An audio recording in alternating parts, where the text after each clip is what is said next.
So thank you for coming onto the show, Jeremy. We've spoken a couple of times about what topics might be interesting to discuss today. I think it's going to be a great episode.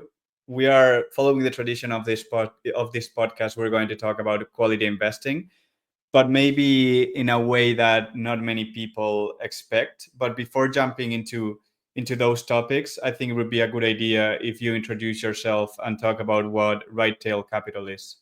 Sure. Well, thanks for having me, Leandro. It's been great to get to know you, and I'm looking forward to our conversation today as well. As you mentioned, my name's Jeremy Kokemor. I started a firm called Right Tail Capital about 3 years ago, and basically, I manage a concentrated portfolio of public investments. I'll typically, have 10 to 15 holdings at one time. I like to own the businesses for several years at a time, partly because I believe that it's the underlying businesses and the management teams that really create a lot of value for us. And I'm based in the U.S. All my clients have a separately managed account, and it's really fun to invest together and be well aligned with each of my investors. Speaking about alignment, I think your right tail capital is unconventional in its fee structure, right? So the normal fee structure in the industry is you see nowadays is a management fee followed by a performance fee, right? And the management fee tends to oscillate between 1% and 2%. But you have a different fee structure that actually is quite rare today and aligns your performance with that of your clients. So why don't you speak a bit about that? Sure. And I've thought about trying to create alignment in several different ways. Fee structure, as you mentioned, is one of the ways. And I'm a big Warren Buffett fan, have been for a long time.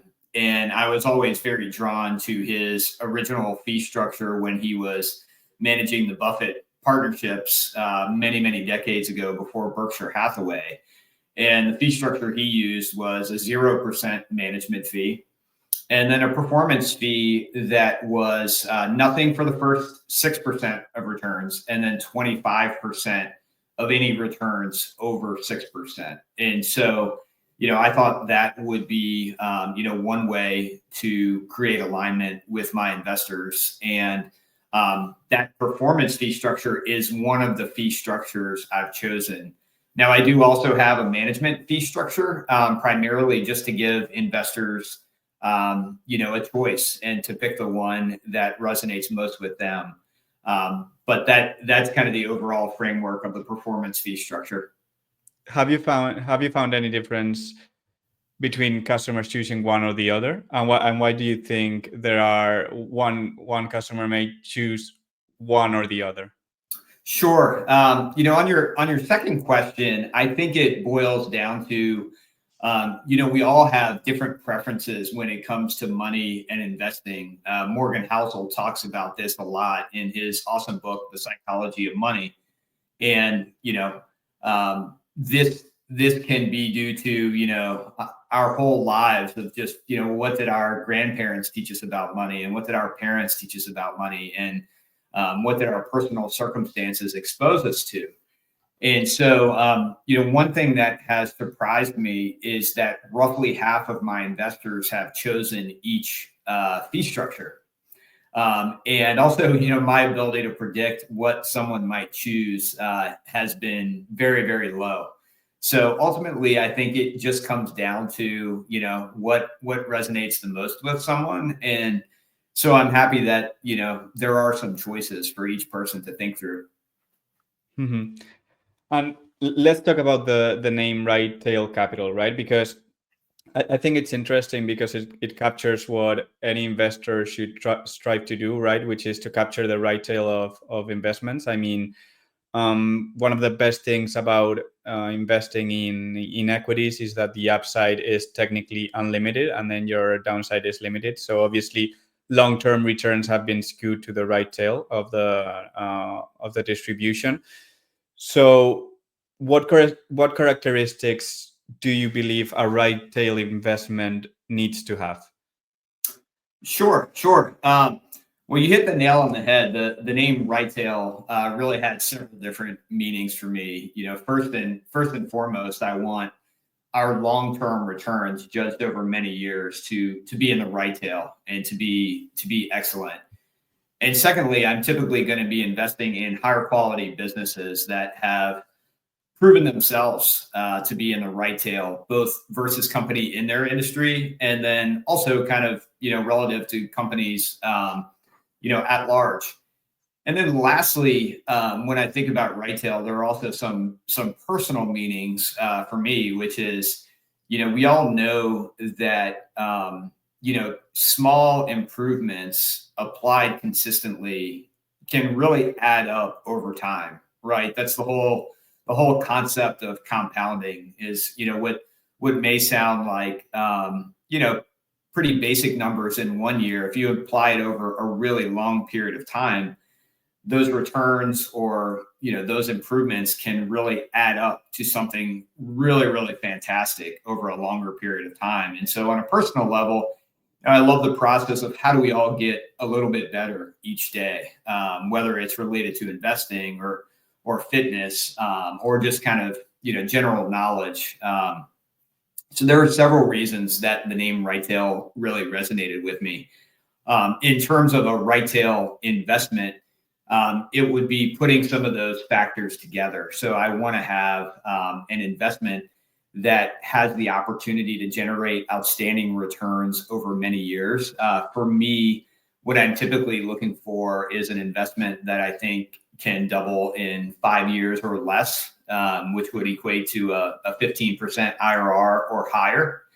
And in terms of how I get there, I usually want to find high quality businesses that I believe I can pay, a fair to below average price for. And you talked there about the term compounding, right? And you also talked about quality. I think the term compounder probably, I think it's what any investor should strive to achieve, but at the same time, it's probably a term that has been thrown out there maybe too much, especially in recent times. I think the term is also related to linear compounders, right? A lot of people, when they think about compounders, they think about companies that only, or stocks that only go up.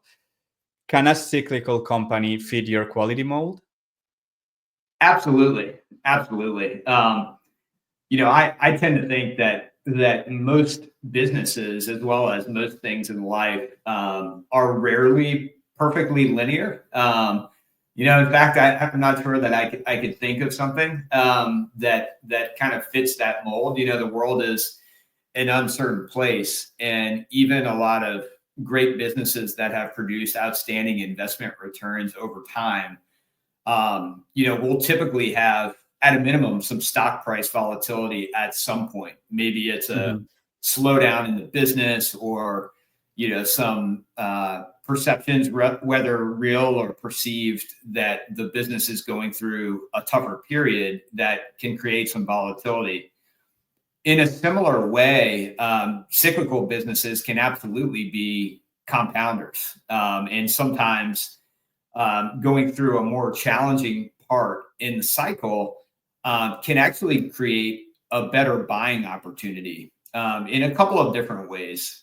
One way, maybe the one that is most obvious, is just a reduced price that allows us to buy a very good business at kind of a very reasonable valuation, maybe even on earnings that are slightly or even more so depressed. So that's one way. Another piece that I think about a lot, and one reason I really like to invest in higher quality businesses, is that I know when a business inevitably hits a rough patch, whether it is this challenging part of the cycle or something else. A higher quality business, a higher quality management team, often that comes with a better balance sheet as well.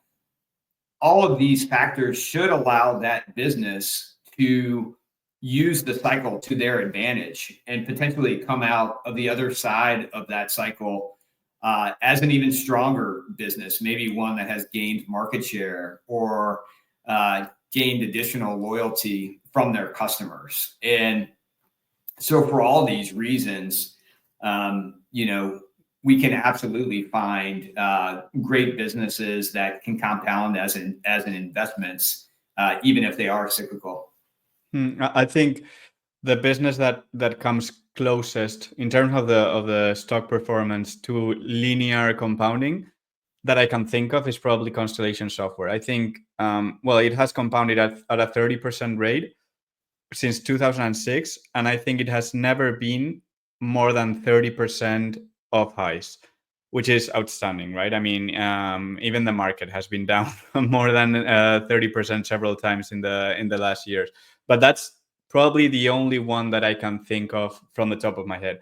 And we're now going to go into the conversation as such, and I think this question was a very good introduction of finding quality where you least expect it to, right? So that's going to be the topic of today's episode. This topic always brings me back to a chart shared by Michael Mabuzan, where he shows that he shows the ROIC and average cost of capital differential for many industries, and you can clearly see that there are industries that are more prone to value creation, right? He shares, you can clearly spot them out in the chart. And I think this is where a lot of people look for quality companies, right? Because if you're looking in a pond where adding value is, let's say, relatively easy, then it's tough to be wrong, right? But what I think that was the goal of the chart. But what I got from it was that in certain industries where adding value is tough, or where the industry in general destroyed value, there were certain companies that managed to consistently add value. So what the conclusion here is that you can find quality everywhere, right? In some places it's more likely, in some places is less.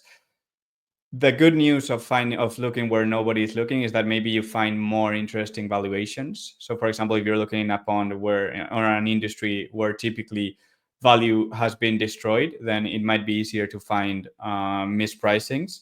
So I know, Jeremy, that you own several companies that might not be considered quality, let's say, by the quality as a term that we hear today, like linear compounders in super strong industries. So let's talk about some of those and why they have performed so well. So if you want to, you can share a couple of businesses that maybe feel that fit this mold of a quality company that's maybe not considered as such. Sure. Well, you just shared a lot of awesome insights, and I agree with what you said, and I try to understand businesses and industries, regardless of what they look like, unless I kind of feel like, all the companies are just destroying value for one reason or another. And so, I do own a company like Constellation Software, which kind of fits the bucket we won't focus as much on today. But I also own some companies, to your point, that, for one reason or another, maybe investors are less drawn to. So a few that I'll mention briefly, and then we can dive into them in more detail, is I started studying the home building industry probably about 7 years ago. And in one of the companies that has always jumped out to me, and I've been an investor for almost that whole period since, is a company called NVR. That's a home builder in the United States. However, for several reasons, they look very different than what most, and they do some things very differently than what most home builders do. Another industry that I've had a lot of fun exploring over the past few years is the convenience store industry here in the U.S. And I respect several companies in that industry. It's an industry that is extremely fragmented with some interesting dynamics that we can discuss. And one that I have an investment in currently is a business called Murphy USA. So let's talk first about NVR. So what is I think the name is a bit confusing, right? Because home builders actually don't build homes generally. So what do home builders do, and why is it an attractive industry in the US? Sure. Well, historically, what the home building industry has done is, buy and develop raw parcels of land, and then take that raw piece of land through the whole process of, developing the land, getting it permitted, and then actually building the home on the land and selling it to a customer. So historically, that is what the industry has been focused on. Now, NVR around 30 years ago went through a really challenging period coming out of the savings and loan crisis, where they had owned too much land. The business actually almost went bankrupt. And so the management team decided, hey, this model isn't working for us. And so they pivoted to a business model where they very, very rarely own and develop the land that they build homes on. Instead, they will work out,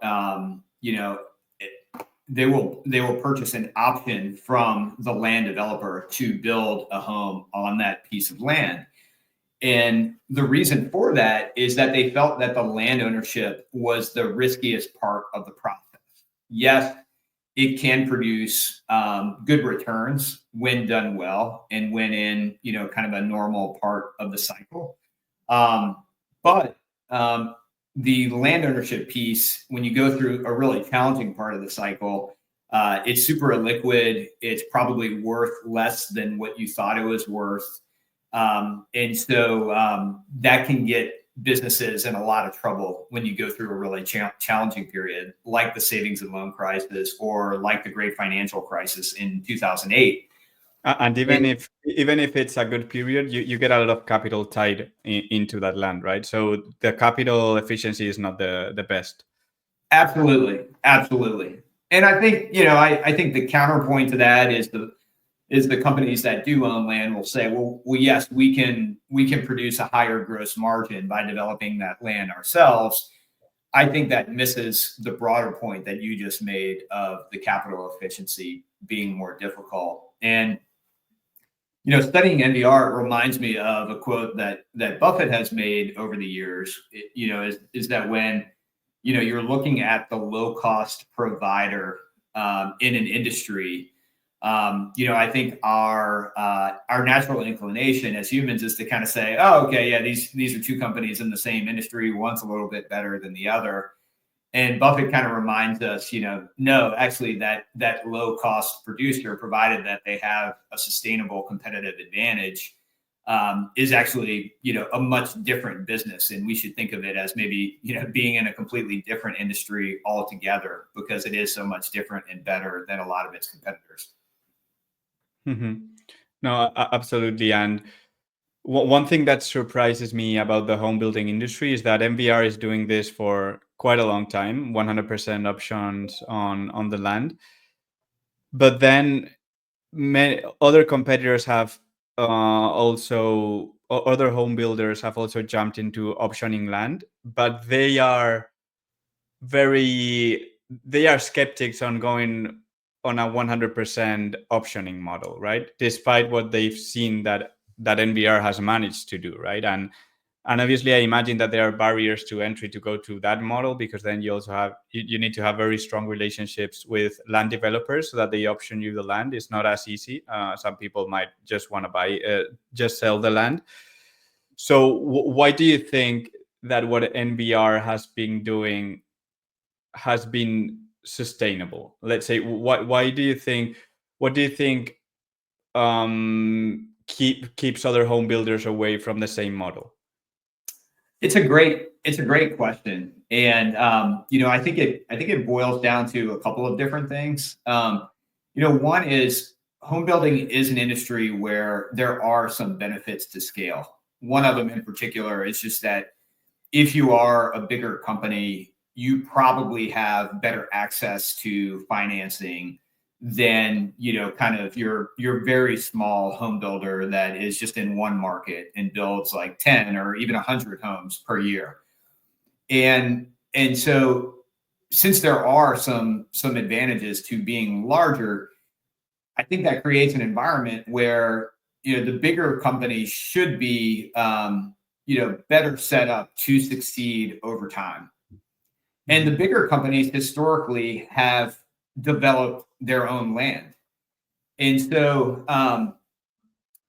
your question gets to a great point about, okay, well, why don't just the other companies do it? And I think that is something that kind of probably makes sense on paper. It makes sense if you're a business school student studying a case and saying, "God, like why don't you just do it this way? It seems pretty easy."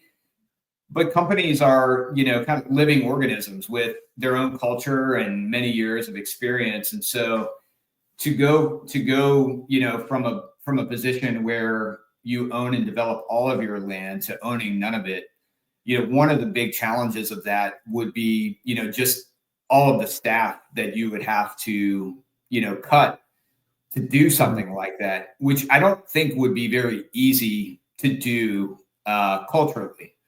Not to mention, to your point, just all the relationships that a company like NVR has built over the years. And so those are a couple of reasons that I think it's a harder model to copy than what might just kind of jump out to us immediately.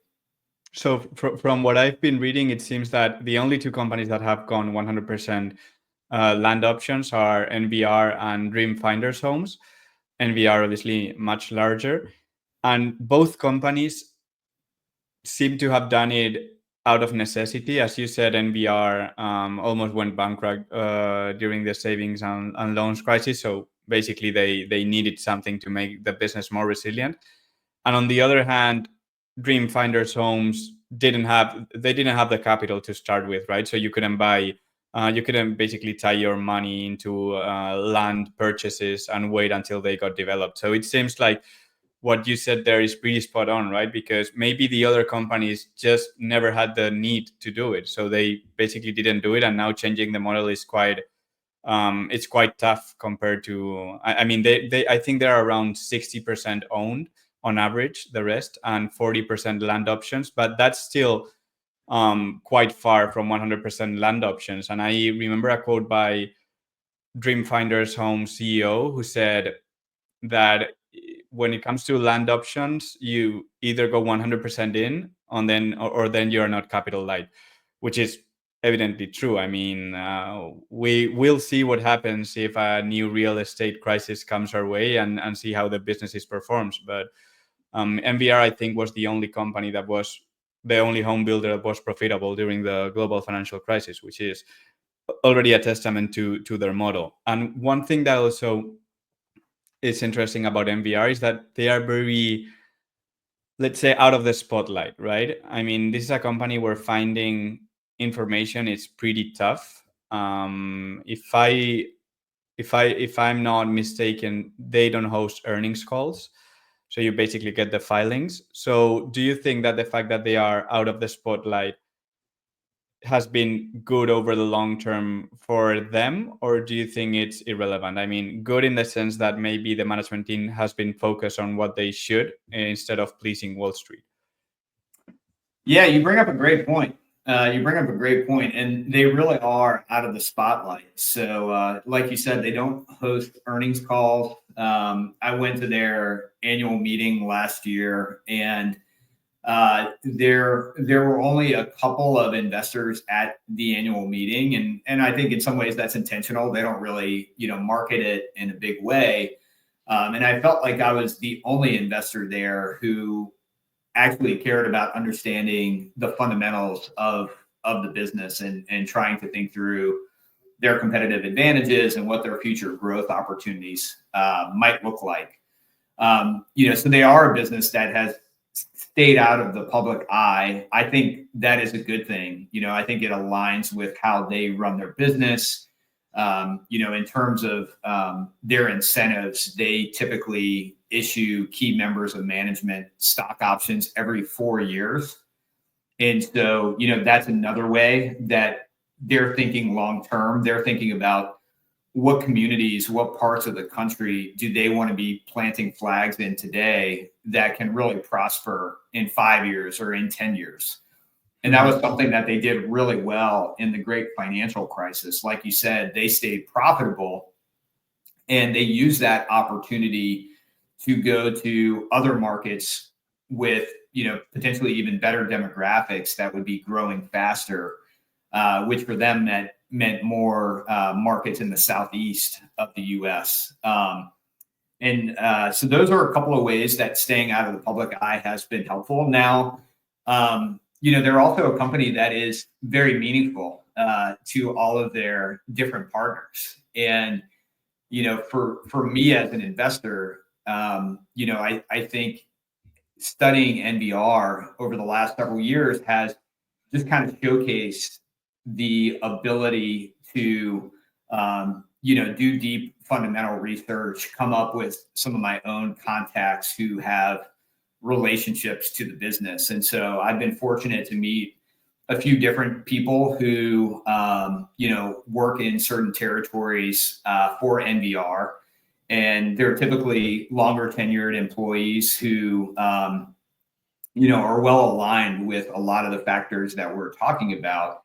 I've also spoken to some partners of theirs who have tied a lot of their land development business to developing land for NVR. And even when I asked them, gosh, why do you do so much business with NVR? Is that something that is a risk based on customer concentration? And, what one gentleman was telling me was, no, it's actually the opposite, that NVR does such a good job of doing what they say they're going to do. If they say they're going to take, 50 lots in a certain community by a certain time, they almost always, kind of meet their commitments. Whereas even some of the other kind of larger, well-known builders are typically less dependable.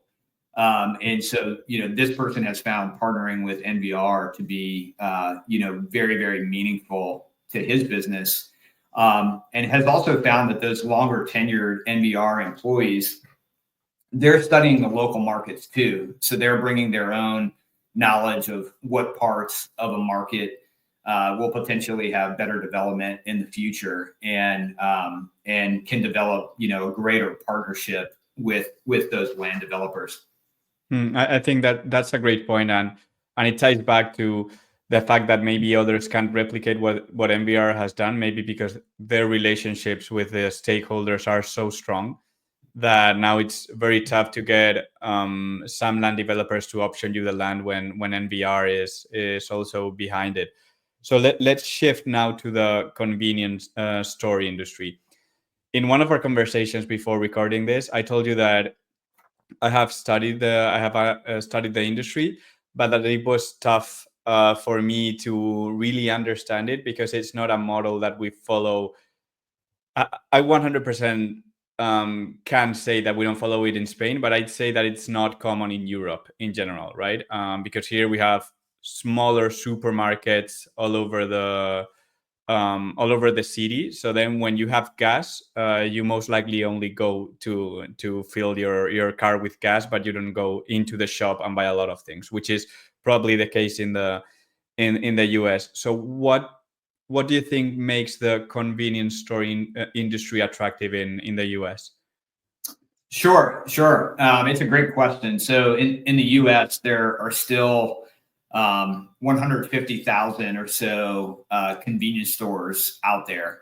And it's a very fragmented industry. So even some of the larger players maybe have around 10% market share. a company like Murphy USA is in kind of the low single digits, and they're one of the bigger players in the industry. So it's very, very fragmented. And if we think about the history of the industry, it's definitely changed over time. When I was growing up in the 1980s, a lot of these convenience stores were, I would say, more so gas stations. Like, yes, they probably sold, some tobacco products or alcohol or soft drinks and different snacks. But a lot of these locations were owned by one of the big oil companies. And over time, one change you've seen in the industry is these larger oil companies divesting of their, locations that sell gasoline. So I think that's one change that has slowly played out over many years that has probably brought a more, profit-minded focus to the industry versus one that maybe a few decades ago was, more competitive and more focused on, selling as much volumes as possible and maybe a little less focused on charging an appropriate price for fuel. Mm-hmm. I think one of the main risks for the industry, well, one of the consensus risk for the industry, right, is the arrival of electric cars, right? There's the argument that if you have an electric car and you go to a charging station, you're going to stay more time because the car takes more to charge. So you are going to buy more inside the store. But at the same time, if you have a charger at home and you're using your car to commute to work, and you have a charger at your workplace, then you could more or less completely avoid going to a convenience store. What do you think about that risk and how the industry is preparing for it? Well, it's definitely a risk. So it's something that I continue to think quite a bit about. I think one of the main items that helps obviate that risk is just that when you look at the car park in the U.S., the average age of the vehicle today is, and I'm not going to get the exact number, but it's probably 12 or 13 years old is kind of the average age of a car in the U.S. today. There are a lot of potential reasons for that. Cars have more technology. They maybe last longer today than they have in the past. And they're also, a fairly expensive purchase, for most consumers. And so I would not at all be surprised to see the trend continue where electric vehicles grow at a faster rate than traditional kind of gasoline vehicles do. But it will likely take such a long period of time and will be such a slow incremental change that I continue to think companies that sell gasoline, in addition to many other products that kind of fall under the convenience umbrella, will be very necessary and can continue to earn good returns on capital.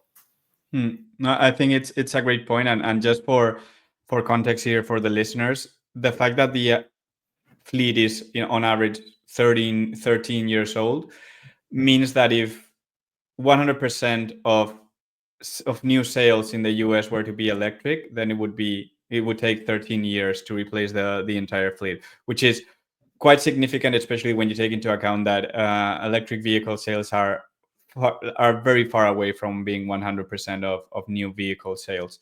So let's talk maybe more specifically about Murphy USA. Also, in one of our conversations, I told you that Murphy USA was probably it was a significant error of omission for me, especially because the thesis, when you thought about it 5 years ago, was pretty straightforward. So I would like you to explain what the investment thesis was, say, 5 years ago. So how was Murphy USA what was your expectations or value creation? Where was it going to come from? From growth, from return of capital to shareholders? Sure. So I've been studying the convenience store industry probably for the last 3 or 4 years. But I'll definitely speak to, I think, where the questions have been both for the industry and for Murphy USA. So, as I've studied the industry, I think that there are definitely benefits to being one of the larger players in the industry. So the larger players should be able to maybe purchase fuel at a slight discount, and or have more sophisticated pricing algorithms around either their sale or purchasing of fuel. So those are some advantages. A lot of these companies will also have some advantages in terms of just what they provide in terms of convenience. So there are several convenience stores that have very successful hot food offerings that are another reason to just draw customers to that location. So, it may be, hey, you can buy fuel, you can buy a great sandwich, you can get some other things you might need at your home. And those offerings have only improved over time. And so, 5 years ago, Murphy was one of the first companies that started talking about the potential for fuel margins. And the fuel margins just means the gross margin that a convenience store makes just on selling fuel. And as we talked about earlier, for a long time, selling fuel was very competitive. And you might pull up to a certain intersection on a highway, and there might be 3 or 4 different convenience stores nearby. And I think at a lot of points in time, there was maybe an incentive to say, all right, well, we want to be a little bit lower priced, and that might draw customers to us. And Murphy started saying, look, roughly 2/3 of the industry continues to have 10 locations or less. So again, kind of speaking to this fragmentation within the industry. And we know that one of the largest costs for a convenience store is actually the labor to run the store. And we've gone through a period where there's been a lot of inflation. So that has driven a lot of cost up, particularly labor for these companies. And so Murphy was early on in saying, look, like if you're a mom and pop operator, one of the few levers you really have to pull is your ability to sell fuel and to earn a respectable margin on that. And so, they kind of said, look, like over time, fuel margins should go up because costs are going up for the industry, and several players within the industry, their costs are rising, and they've been spot on. And so for a long time, Murphy had spun out of Murphy Oil 11 or 12 years ago. To this point, the stock has compounded at 25% or greater over that period of time. But during a lot of that period of time, I think the market saw, hey, this is a convenience store operator that mostly sells fuel. They also sell a fair amount of tobacco. And for a long time, it traded at a very discounted valuation as well. So they were developing new stores and remodeling some of their old stores, but they were also using a fair amount of their cash flow to repurchase shares at really attractive valuations. And so over time, this has led to a lot of value creation that I think, has maybe taken the market a little bit longer to fully appreciate for Murphy in particular. I think I've looked at the industry, but more of an outside view, probably. From an outsider's point of view, I think your assessment is spot on, because when you look at the different players in the industry, you have Couche-Tard, you have Casey's, you have Murphy USA. The less flashy one appeared to be Murphy USA, right? They are close to, let's say they live off Walmart's traffic, they sell tobacco, doesn't seem like flashy or anything. But at the same time, that's what allowed them to repurchase stock at valuations that were very attractive. And I also found very interesting about this industry, and this is something you explained, the fact that the consolidators are actually price takers and not price setters in fuel. And that's a bit strange, because you'd think that because they have, let's say, the strongest position, that they are going to increase prices, but they basically follow those of the small mom and pops, and then they make most of their margin inside the store, which is interesting. Especially, I think what's interesting here is that one cost that not many people talk about when thinking about the rising cost for mom and pop shops in the industry is credit card fees. And I think it seems like a super small percentage, but when you only run one convenience store and then you get all these people paying with credit cards, then you basically have to put up the price of your fuel, right? Because the bank or and Visa, Mastercard are taking a part of your revenue. And obviously, if you are Murphy USA and you have a lot of locations, you can better negotiate with the bank or whatever the fees, which I think it's also a relevant point here. Now, I want to talk about a topic that throughout these years I've become increasingly convinced that is probably the toughest thing in investing, which is selling. I want to know your point of view on selling. Like, when do you sell a position? Do you ever sell for valuation reasons? So anything related to selling, because I think it's a very interesting topic. It's a great topic, and like with a lot of parts of investing, there's some science and there's a lot of art too. So I don't think there is a perfect answer. But I'll say a couple things. One of the reasons why I will sell is if I either think the original investment thesis has broken, or maybe there's like something changing for the company where maybe the thesis has kind of been fine, but it seems like the rate of change is more in a negative direction over time. So kind of that future ability to create value seems to be lessened.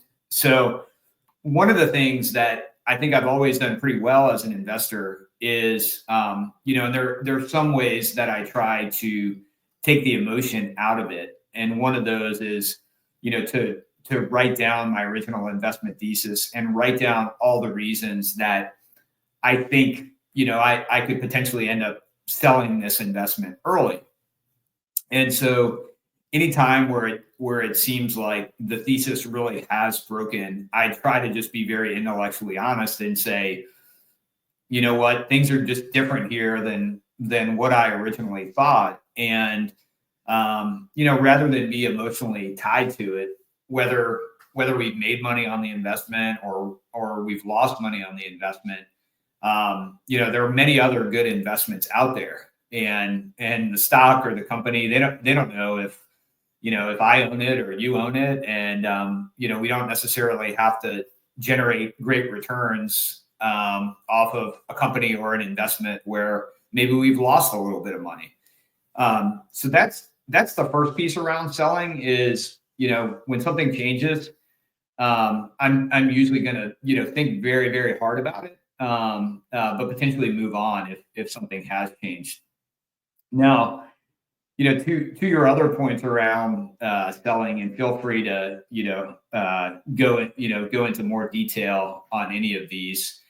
One thing that I have learned works better for me as I kind of manage our portfolio of investments is I don't want to make an incremental decision kind of on the margin of the portfolio. So if I own, 15 investments, I'm not trying to find a new investment that is going to replace number 15.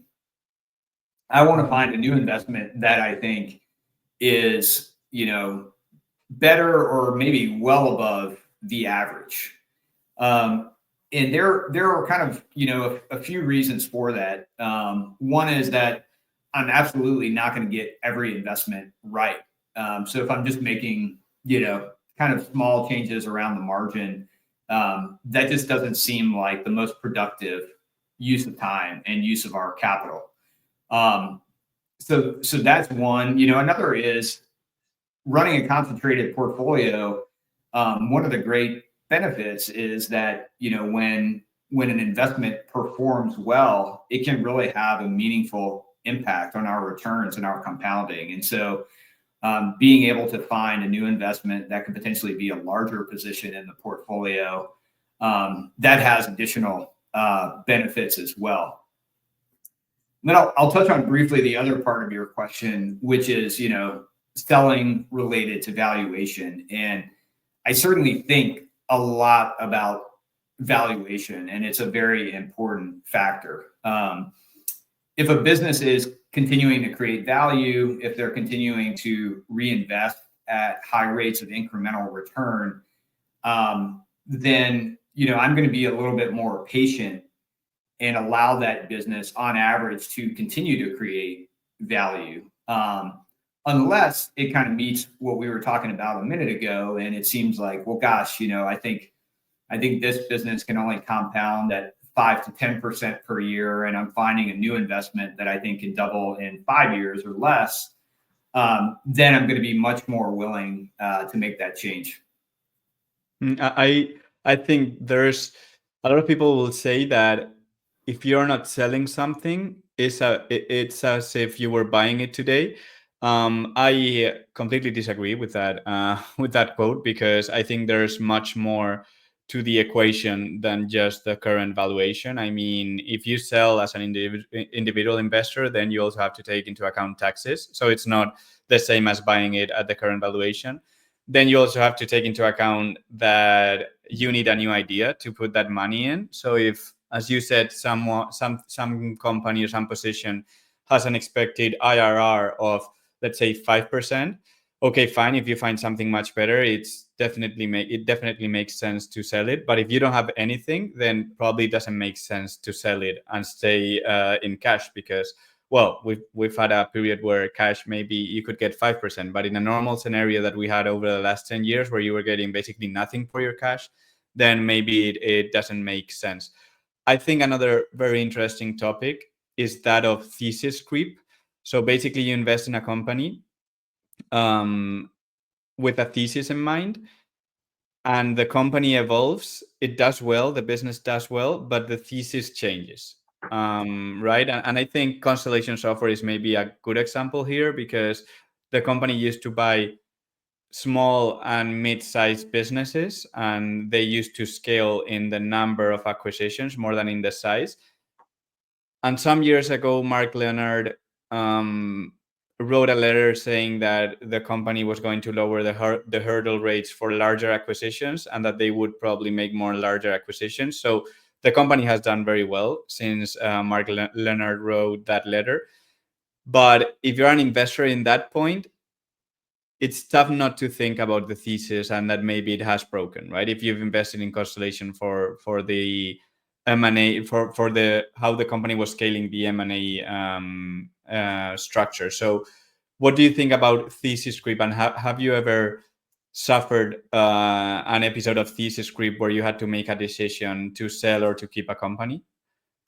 Oh yeah, I mean, you bring up a lot of great points on thesis creep, and so I'd love to touch on mistakes I've made with thesis creep, and then also touch a bit on how I view the Constellation Software example that you're mentioning. So first on thesis creep is, I've been investing in the public markets for close to 20 years. I think as we've all read about.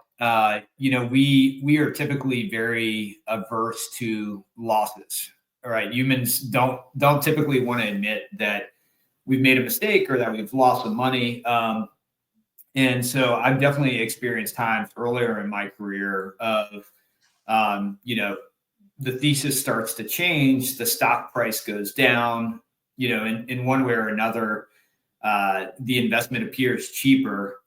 And so I think there's a natural inclination in a lot of us to say, okay, well, the returns, the prospective returns from this point forward should still be good and maybe very attractive. And that can certainly be the case sometimes, but that doesn't play to my strengths as an investor. And it's one of the reasons over time I've developed some of these procedures like a pre-mortem to kind of say, all right, when something changes, I want to be very mindful of that, particularly when something changes negatively. On the Constellation software example, I think of the business as just having done an exceptional job over the years of allocating capital, most of which goes to acquisitions, as you mentioned, and doing so and having a lot of discipline around generating really, really high returns on that capital that they allocate. And so for me, the big questions around Constellation have always been, well, how much capital can they deploy and at what rates of incremental return? And as the business gets bigger, achieving, both of those objectives should only become harder. Now, on the flip side, as I've owned the company, I wouldn't have really expected that some of the larger acquisitions they've done over the past couple of years, when they were able to buy, some of the Black Knight kind of mortgage related software assets, those weren't really a set of circumstances that I had really envisioned. But it certainly seems like they were able to generate or find larger businesses where they could put more capital to work, and what seemed like, at least in the early stages, to be very, very attractive returns as well. So I kind of think of that a bit from a more positive angle, where a lot of times the best businesses, the best management teams find ways to positively surprise us that might not necessarily, fit into whatever framework I had, dreamt up. And so I want to be mindful of, that positive optionality that can often occur from, really good, well-managed companies. I think the best example here probably is Amazon, right? I doubt anyone in 2002 invested in Amazon thinking that AWS was going to be the largest profit driver, especially because it didn't exist. And then if you thought that changed your thesis, then you would have made a terrible mistake in selling Amazon. So thank you very much, Jeremy, for coming on the show. I think it has been a great conversation. And the last question that I always make is to recommend a book that you feel has shaped you as an investor. Oh, it's a great question. Probably there are many. I've gotten this question sometimes, and I've never been able to choose one from the top of my head. Yeah, there are many. To your point, so maybe I'll just mention a few briefly. One of the first ones that really grabbed me, and that I often refer to, students who ask me a similar question, is Joel Greenblatt's "You Can Be a Stock Market Genius." Mm-hmm. I think if someone reads that book who doesn't know much about investing and isn't that excited about fundamental analysis and the potential for finding great investments, then I think that's like a decent sign that maybe investing isn't a great kind of career or kind of serious endeavor for you. That would be one. Another book that I've read over the last few years that I'm rereading right now is What I Learned About Investing from Darwin, which I think is just an awesome book relating certain quality concepts around investing and around in what we've observed in evolution over time. So I think that's a really special book as well. And then, mindset also, matters a lot. And so, I'm a big student of mindfulness and meditation, and a book called The Inner Game of Tennis, which is, just kind of a very, brief book about one tennis coach's lessons around mindset, I think has a lot of applications to investing as well. So I know you asked for one. Those are brief snippets on three that I think have a lot of awesome insights in them. Well, three is definitely better than one. So thank you very much, Jeremy, for coming on the show. Thanks, Leandro. I really enjoyed it. Thanks so much. Bye-bye.